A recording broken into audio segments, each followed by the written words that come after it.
Media వారికి నమస్కారం. ఈరోజు ప్రెస్ మీట్ పెట్టడానికి కారణం ఏమంటే, మా ఎమ్మెల్యే గారు గెలిచినప్పటి నుంచి అమూల్ బేబీ గారు 38 సార్లు ప్రెస్ మీట్ పెట్టినాడు. ఆ ప్రెస్ మీట్ వల్ల పార్టీకి కానీ ఆయనకి కానీ ఎలాంటి లాభం లేకపోగా మా ఎమ్మెల్యే గారి పైన అసత్య ఆరోపణలు, నిరాధారమైన ఆరోపణలతో మా ఎమ్మెల్యే గారిని ప్రజల్లో పచ్చన కావాలని ఒక పథకం ప్రకారము వాళ్ళ అంకుల్ సాబ్ గారు స్క్రిప్ట్ రాయిస్తే దాన్ని ఊక్కుంటా గాలి పీల్చుకుంటా నత్తెత్తుగా మాట్లాడతాడు నిబంధన. నేను ఒకటి చెప్తాను మేయర్ గారికి, అసలు నీకు మేయర్గా ఏమి అర్హతుందని ఆ పదవి నీకు వరించింది? ముస్లిం మైనార్టీకి ఇవ్వాలనుకుంటే జెండాలు మోసి కేసులు మోసి ప్రతిపక్షంలో ఉన్న నాయకులు సీనియర్లు అబూ సాలే కావచ్చు, అదేగా గౌస్బేగ్ కావచ్చు, ఇంకా అనేక మంది మైనార్టీ నాయకులు ఉన్నారు. వాళ్ళు కాదని నీకు ఎందుకు ఇచ్చారంటే, మీ నాయన ఆయనకు దోస్తు, నువ్వు 4-5 కోట్లని క్యాష్ ఇచ్చినావు, నా కింద పడి ఉంటాడని చెప్పి డమ్మీ మేయర్ అని చెప్పి నీకు ఆ పదవిని కట్టబెట్టారు. అసలు నువ్వు ఎలక్షన్ల ముందు ఎవరికి తెలియదు. నువ్వు అలాంటి వ్యక్తికి మేయర్ చేశారు. చాలామంది బాధపడ్డారు. ఈవెన్ జగన్మోహన్ రెడ్డి గారు కూడా ఆ రోజు వచ్చిన ఇన్ఛార్జ్ మంత్రి బొత్స సత్యనారాయణ గారిని అదేవిధంగా అనుకుని ఎమ్మెల్యేగా మందలించారు. ఎవరయ్యా ఎవరు దొరకలేదా ఈ నాకాలు పెట్టినాడు, ఏమాత్రం పిల్లలు తెచ్చిపెట్టారు మీరు అని మందలించాడు. ఇది జరిగిపోయింది. తర్వాత మంచి మాట ముందా పెళ్లి ముందా అంటే మంచి మాట ముందే అంటాం మనము. కానీ ఈ పార్టీలో పెళ్లి ముందు తర్వాత మంచి మాట అన్నట్లుగా టీటీడీ బోర్డు మెంబర్గా ఒక ఎస్టీ కులానికి చెందిన శేషవర్ నాయకులు ఇచ్చారు. మాకు ఎస్టీలు అంటే మాకు గౌరవము, ఎస్సీలు అంటే గౌరవము, మైనార్టీలు అందరూ మాకు గౌరవమే, మేము వాళ్ళు తప్పడం లేదు. పార్టీలో పనిచేసినటువంటి ఎస్సీ ఎస్టీలు లేరా? ఆ ఎస్టీలు కాకుంటే సాగే చంద్రగారు లేరా మీ ప్రధాన అంశాడు? అదేవిధంగా శివశంకర్ నాయక్ గారు మీ పార్టీ కోసం ఎన్నో ఉద్యమాలు చేసిన ఆయనకి ఇవ్వచ్చు కదా? లే, మా ఫ్రెండు నా కింద ఉండేవాడు, డబ్బున్న వాడిని తెచ్చి మీరు పదవులు కట్టబెడతా ఉన్నారు. అదేవిధంగా గన్మ్యాన్ తెచ్చుకుంటారు. ఎవరన్నా నగర కార్పొరేషన్ మేయర్ ఉంటే పెద్దపడి ఉంటే ఒక ఘోరమైన పదవిలో ఉన్న వ్యక్తికి గన్మ్యాన్ తెచ్చుకుంటారు. గన్మ్యాన్ తెచ్చుకుంటే మీ రహస్యాలు ఏడ బయటపడతాయో అని గన్మ్యాన్ తెచ్చుకునే కూడా మీరు శాతం చేయలేదు అని అంటూ అంటా ఉన్నారు. కానీ మీరేమంటారు, అంకుల్ వద్దన్నాడు. అంకుల్ ఎందుకు వద్దంటాడు? నీకు గన్మ్యాన్ ఇస్తే అంటే నువ్వు ఎదుగు మనకి ఇష్టం లేదా? మీ మాట చర్చలు అవుతా ఉంది. అదేవిధంగా దౌర్జన్యాలు అంటున్నారు. మా ఎమ్మెల్యే గారు దౌర్జన్యం చేశారంట.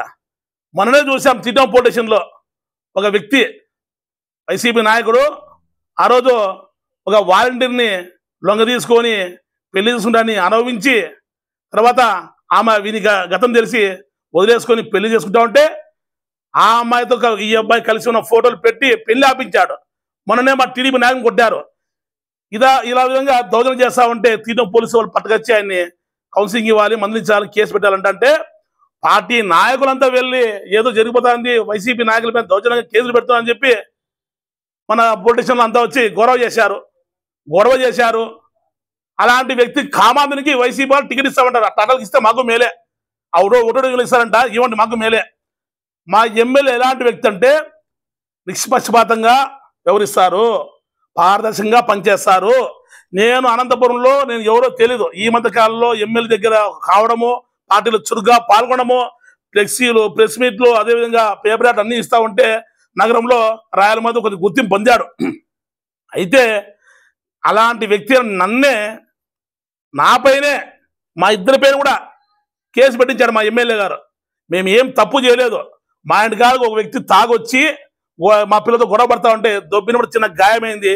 ఆయన ఎమ్మెల్సీ కావడము మా ఎమ్మెల్యే గారికి చెప్పుకున్నా మా తప్పు లేదన్నా కూడా లేదు, ఇలాంటి చిన్న తప్పులు మేము వెనకేసుకొస్తే పెద్ద తప్పులు చేస్తారు, తప్పు ఉందో లేదో అని చెప్పి బైండ్ ఓవర్ చేసి మాకు బెయిల్బుల్ సెక్షన్ కింద మా పైన కేసు పెట్టించాడు. మేము ఎమ్మెల్యే అంచులో ఎమ్మెల్యే చెప్పుకున్నా మాకు బాధ అనిపించిన రోజు మళ్ళీ రాజు అన్నాడు, లేదు అన్న మంచి పని చేశాడు, అన్న న్యాయంగా పోతున్నాడని. అలాంటి ఎమ్మెల్యే మాకు దొరకడము చాలా అదృష్టంగా భావించాం ఆ రోజు మేము.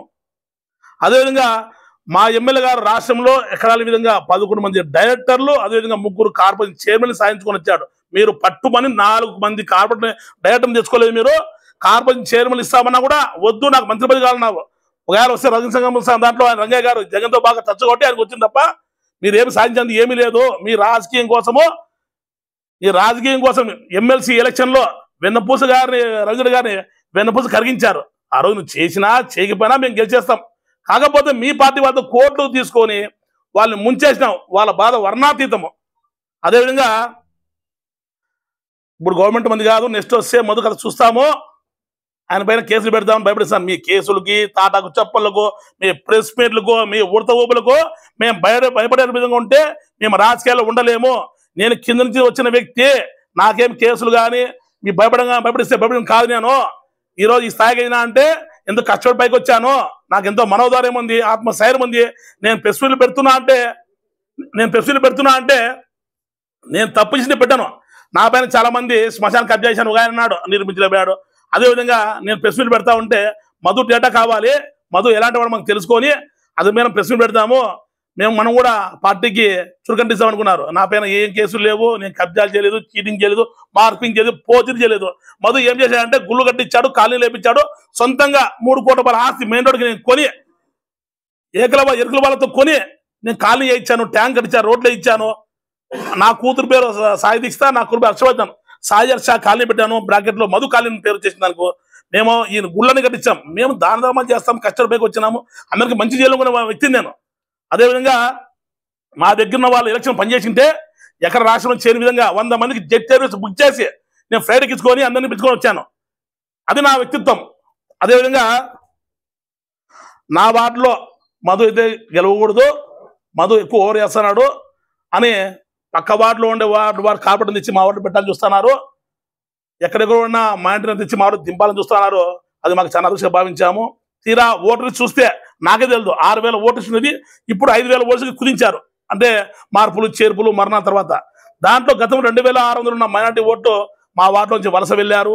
అదేవిధంగా ఆధార్ కార్డు లింక్ అయిపోయినాక కొన్ని ఓట్లు తొలగించారు. తీస్తే 1,200 ఓట్లు ఉన్నాయి, దూదేకల ముస్లిమ్స్ కలిపి. అరే బాబు, ఇది ముస్లిమ్స్ వాడు కాదు, మనం ఈ వార్డులో గెలవలేమని చెప్పి వాళ్ళే చెప్తే నాకు ఆశ్చర్యపోతున్నాను.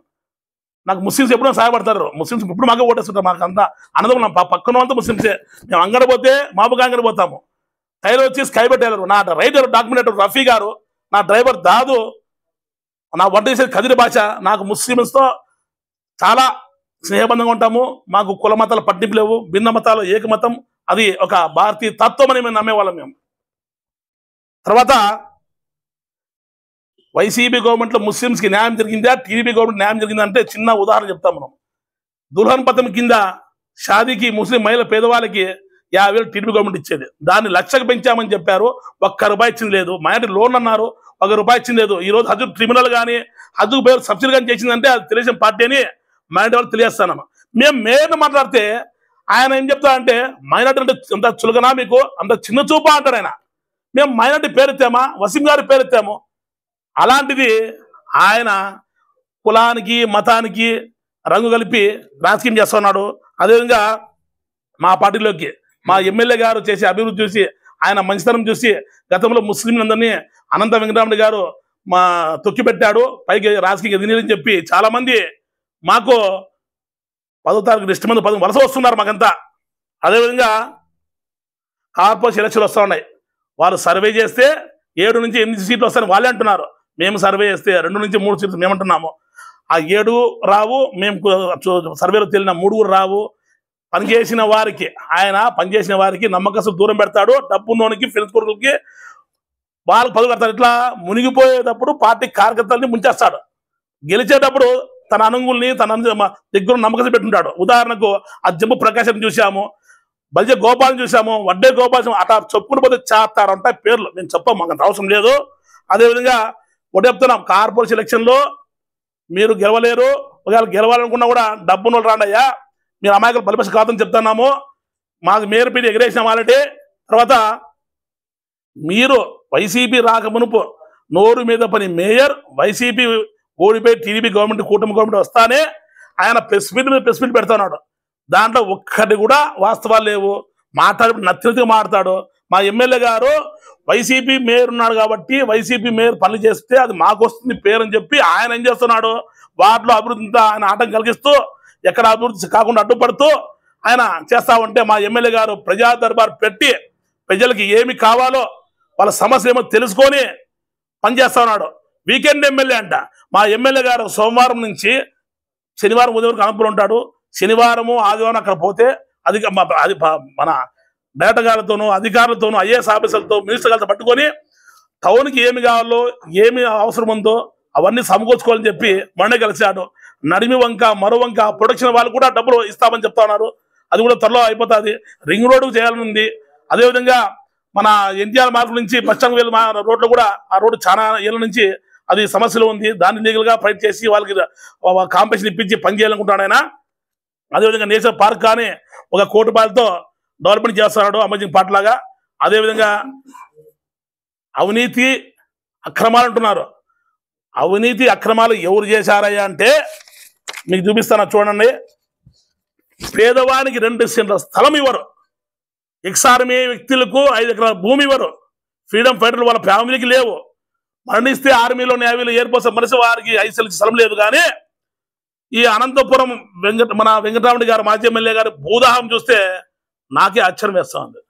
ఆయనకు బోడిగాన్ దొడ్డి సింగనమల కాన్స్టిట్యున్సీలో బుక్క రాసిన పొలంలో అనంత వెంకటరామరెడ్డి పేరు మీద చూడండి అసైన్డ్ భూమి. అదేవిధంగా మాలతీరెడ్డి ఆమెకు అసైన్డ్ భూమి, దాంట్లో కొన్ని ఎన్నో తెచ్చుకున్నారు. అదేవిధంగా అనంత వెంకట సుబ్బమ్మ అని వెంకటరెడ్డి గారి భార్య, అనంత వెంకటరామరెడ్డి గారి తల్లి గారు, మన ముందు మనకు తెలుసు, ఆమె మీద కూడా వచ్చాయి. అదేవిధంగా సుబ్బారెడ్డి గారు అనంత వెంకటరామరెడ్డి గారు సోదరుడు. ఇవన్నీ కలిస్తే 90 ఎకరాలు. మీరు ఫోటో కొట్టుకోండి. ఇది వారి అవినీతి. దొంగ అన్నట్లు మా ఎమ్మెల్యే మా ప్రెస్, మీ ప్రెస్ వాళ్ళకి 1 సెంట్ ఇవ్వరు. పేదవారికి 2 సెంట్లు ఇస్తే వంకలో ఇస్తారు, కొండ మీద ఇస్తారు, కోటలో ఇస్తారు. అది ఎనికి పిక్కలు ముందుకు చచ్చిపోతారు. ఇది మీ పాలన. మీరు అనుకున్న బస్టు పట్టించారు. రాజకీయంగా చాలా మంది అనదొక్కారు. బలిజలకైతేమి, వైశ్యులకైతేనేమి, కురువలకైతేనేమి, బోయలకైతేనేమి చాలా అన్యాయం జరిగింది. కురుబలకు రాఘవప్రసాద్ మిస్సెస్ తప్ప ఎవరు టికెట్ ఇవ్వలేదు. వైశాఖ గూడు మగి తప్ప ఎవరు టికెట్ ఇవ్వలేదు. 24,000 ఓట్ల క్రిస్టియన్వి. ఒక క్రిస్టియన్కి సీట్ ఇచ్చావు నువ్వు. ఏమంటే కోఆప్షన్లో ఒక వ్యక్తి జానికి ఇచ్చావు. అంతకుమించి ఏం చేసినావు నువ్వు?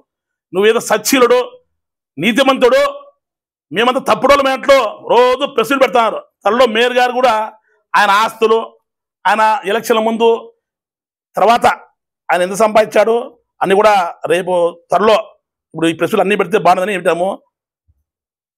ఇలియాన్ కౌసర్ వాళ్ళ ఫ్యామిలీ మెంబర్, మహమ్మద్ ఫర్జానా వాళ్ళ ఫ్యామిలీ మెంబర్, అదేవిధంగా ఎస్సాం లిస్టు ఎన్ని కోట్లు సంపాదించావో, ఎన్ని అక్రమాలను చేసావో, ఎన్ని పినాలు పెట్టావో, నువ్వు తెలంగాణ, ఆంధ్ర, కర్ణాటక అన్ని తీస్తాం. మేము నిరాధార ఆరోపణ చేయం విత్ ఎవిడెన్స్. అదేవిధంగా మహమ్మద్ వసీం సలీం, అదేవిధంగా ధర్మారం మహమ్మద్ సలీం, ధర్మారం సైదా బేగం వాళ్ళ తల్లి గారు అన్నీ తీస్తాం. ప్రెస్ మీట్లు పెట్టాలంటే భయపడాలి. మీరు న్యాయంగా మాట్లాడండి. విమర్శకు ప్రతి విమర్శ చేయండి. మీ పార్టీకి మేలు తీసుకురండి, మీకు మేలు తెచ్చుకోండి. అనంత పేరు న్యాయం చేయండి. అన్యాయాలపైన అక్రమమైన పోరాడండి. అంతేగాని ఏది పడితే మాట్లాడుకుంటా మాట్లాడితే పద్ధతిగా మాట్లాడుతున్నాం. థ్యాంక్ యూ మా. ముస్లిం పైన, మైనారిటీల పైన మా ఎమ్మెల్యే గారికి ఎంత ప్రేమో, ఉదాహరణకు సౌదీ అరేబియాలో చిక్కుకున్న మా వార్డు చెందిన నిజాం గారికి ఫ్లైట్ టికెట్ బుక్ చేసి అక్కడ వసతి కల్పించి దాదాపు 2 లక్షల వరకు ఖర్చు పెట్టి అని తీసుకురావడం జరిగింది. వారి కొడుకు సీఎం రిలీఫ్ ఫండ్ కింద 7 లక్షల వరకు చెక్కు త్వరలో ఇస్తున్నాడు. అది మాకు మైనారిటీ పట్ల ఉన్న ప్రేమ, చిత్తశుద్ధి. మీరు కబర్బం చేస్తూ ఒకసారి వచ్చి వసీం గారు కావచ్చు, ముస్లిం నాయకులు కావచ్చు వచ్చి పరామర్శించారని అడుగుతా ఉన్నాను మీకు.